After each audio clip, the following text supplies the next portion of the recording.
Le premier critère d'un bon produit, c'est un produit qui résout un problème.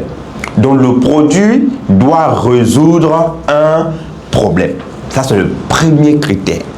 Et quand on dit un problème, ce n'est pas forcément la santé.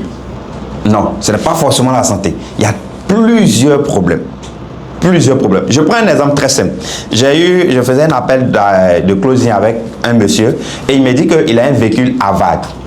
Et que, problème de pièces, souvent quand ce n'est pas disponible, on peut faire plus de 2 mois, on attend la pièce. Pas qu'il n'a pas l'argent, mais les pièces ne sont pas disponibles. Donc lui, il a décidé comme ça de faire quoi?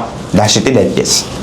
Donc, quand il a fini, en même temps, moi, je lui ai posé une question. J'ai dit, imaginons que votre produit, votre véhicule a un problème. Il y a un souci, et là, vous partez, on dit non, les pièces ne sont pas disponibles. Ils vont passer la commande 2 mois. Alors, toi, tu as un seul véhicule, ce qui veut dire, tu as fait autostop d'abord pendant 2 mois. Ok. Et cette pièce-là, on vend à 25 000. En même temps, la question, je vous pose pour que vous puissiez mieux comprendre ça.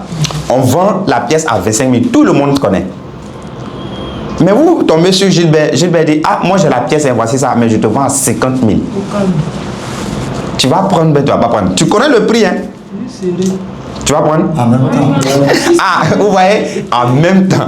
Pourquoi? Mais tu es conscient que c'est 50 000 et c'est 25 000, mais le gars te vend au double. Mais tu vas prendre. Pourquoi? Au lieu d'attendre 2 mois pour pouvoir conduire ton véhicule. Donc vous voyez qu'il y a un problème. Et souvent, quand c'est pas bien détaillé, la personne pense que quand on dit problème, c'est forcément santé. Non. Il y a plusieurs types de problèmes.